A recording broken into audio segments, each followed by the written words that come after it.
Hello everyone दोस्तों, मैं अरुण शर्मा। आप देख रहे हैं द सोर्स। दोस्तों, इस वीडियो में बात करने वाले हैं ज्योतिरादित्य सिंधिया के बारे में कि ज्योतिरादित्य सिंधिया की गुना को सीट को लेकर घमासान जारी हो गया है और वहां पे इस बार उनकी सीट कटाई में पड़ती नजर आ रही है। दोस्तों, अगर आप चैनल पहली बार हैं, जुड़ सकते हैं ताकि सारी आगामी वीडियो को देख पाए। दोस्तों, बात करते हैं ज्योतिरादित्य सिंधिया के बारे में कि कांग्रेस के बागी नेताओं में सबसे ऊपर नाम उनका जाना जाता है।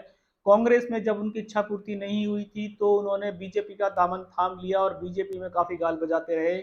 यहाँ तक कि अब वो बीजेपी के सबसे बड़े बड़ बोले नेता में जाने जाते हैं और काफी मिन्नतें जोड़ तोड़ करने के बाद बीजेपी ने गुना से जीते हुए विधायक का टिकट काट कर देखा जाए तो ज्योतिरादित्य सिंधिया के हाथ में थमा दिया और ज्योतिरादित्य सिंधिया की सीट कटाई में पड़ती नजर आ रही, क्योंकि एक तो केपी यादव भी उनके खिलाफ चल रहे हैं और दूसरा देखा जाए तो जनता, गुना की जनता से जब बात की गई तो वो ज्योतिरादित्य सिंधिया से खुश नहीं है। यहाँ तक कि किसानों ने भी उनके लिए रोष प्रदर्शन जारी किया और कई जगह देखो जाए तो ज्योतिरादित्य सिंधिया को उन्होंने काले झंडे दिखाए या उनका रास्ता देखकर उनको वापस करने के लिए गो बैक के नारे लगाए।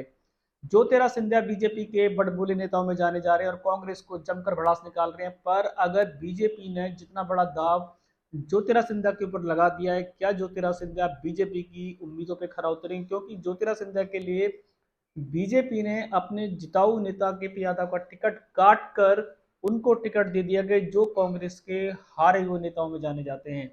अगर ज्योतिरादित्य सिंधिया इस बार बीजेपी की जोड़ तोड़ और 400 का आंकड़ा जो बीजेपी का चल रहा है और इस बार अगर उनकी करारी हार होती है तो बीजेपी में भी शायद उनके रास्ते खत्म हो जाएंगे, क्योंकि बीजेपी जीते हुए विधायकों के साथ भी अगर जो नेता अपने टिकट नहीं निकाल पा रहा उनके लिए बीजेपी ने कड़े तेवर अपना लिए हैं और वो संन्यास की ओर जाते नजर आ रहे हैं। ज्योतिरादित्य सिंधिया की कांग्रेस में देखा जाए तो जिस तरीके से मान सम्मान था वो बीजेपी में कभी नहीं मिला। पर ज्योतिरादित्य सिंधिया बड़ बोले हैं, वो सीएम पद के लिए उन्होंने काफी जोड़ तोड़ लगाई पर सीएम पद ना तो मामा को मिला ना महाराज को मिला, दोनों के हाथ से चला गया। अब वो देखा जाए तो उनके पास लोकसभा चुनाव का एक पैंतरा बाकी है और उस पैंतरे पे वो आगे की बीजेपी में रणनीति खेलना चाहते हैं। बीजेपी ने जिताऊ नेता का टिकट काटकर ज्योतिरादित्य सिंधिया को दे तो दिया, पर ज्योतिरादित्य सिंधिया की जो ग्राउंड जीरो की रिपोर्ट शायद बीजेपी देखना भूल गई। क्योंकि ग्राउंड जीरो की बात करें तो गुना में जनता भले ही उनकी जिताऊ टिकट रहती हो पर गुना में जनता उनके खिलाफ नजर आ रही है, ऐसा देखने को मिल रहा है। अब ये कितना वोटों में तब्दील होगा ये समय बताए, क्योंकि ज्योतिरादित्य सिंधिया अपनी नीतियों के चलते शायद जनता को लुभाने में नाकामयाब रहे। गुना में उनकी तजब्बो खत्म हो चुकी है और गुना में किसानों ने भी रोष प्रदर्शन किया और काफी स्कीमों को गुना में उनकी अभी तक उन्होंने कार्यरत नहीं बताया। अगर ज्योतिरादित्य सिंधिया इतना विरोधाभास झेल रहे हैं तो बीजेपी की सीट कटाई में पड़ गई है और बीजेपी के पास अब कोई चारा नहीं बचा है।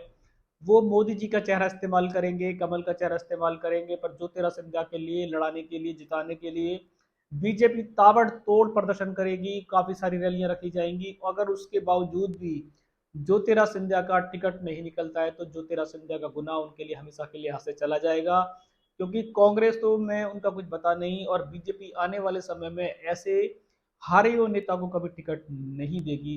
तो इस बार बीजेपी के साथ साथ ज्योतिरादित्य सिंधिया का भी धर्म सम्मान, धर्म संकट सब दांव में लग गया है कि उनको गुना से सीट निकालना उनकी इमेज को बरकरार रखने के बराबर है। अगर गुना से वो करारी हार हारते हैं तो उनका मान सम्मान के साथ बीजेपी में भी उनका कद घट जाएगा और वो इसके लिए जी जान लड़ा रहे हैं। पर जनता से जब बात की गई तो जनता ने ज्योतिरादित्य सिंधिया को गाल बजाने वाला नेता बताया। उन्होंने कहा कि वो बीजेपी के चापलूस हैं और वो किसी भी बात को जनता में अपने तरीके से नहीं रख पाए। सिर्फ वो वोट के आधार पर यहाँ वोट मांगने आए हैं, जिससे जनता नाखुश है। केपी यादव की मार्केट देखा जाए तो केपी यादव की ग्राउंडिंग उनसे अच्छी बताई जा रही है। बीच में दिग्विजय सिंह अपना मोर्चा मार सकते हैं। ज्योतिरादित्य सिंधिया सोच रहे थे कि उनको टिकट मिलते ही वो सबसे बड़े जीतने वाले पहले नेता होंगे, पर ऐसा दूर दूर तक कहीं नजर नहीं आ रहा। ज्योतिरादित्य सिंधिया खुद मैदान में उतरकर शायद पछता रहे होंगे, क्योंकि जीत तो दूर की बात है, पहले वो इस घमासान से निकल जाए जो कांग्रेस का और केपी यादव के बीच चल रहा है। अगर इसके बीच में जनता उनका साथ देती तो शायद वो एक तरफा जीत हासिल कर सकते थे। अब ये इलेक्शन बताए मोदी जी के चेहरे पे, ज्योतिरादित्य सिंधिया के चेहरे पे इलेक्शन टिकट निकालना बहुत टेढ़ी खीर है। अगर मोदी जी की रैलियां और कमल का निशान बीच में आ जाता है और ज्योतिरादित्य सिंधिया को जिता जाए तो ये चमत्कार होगा, क्योंकि ज्योतिरादित्य सिंधिया अपने शक्ल पे, अपनी इमेज पे, अपने कार्यों के चलते गुना की सीट नहीं निकाल पाएंगे जो ग्राउंड जीरो बताता है।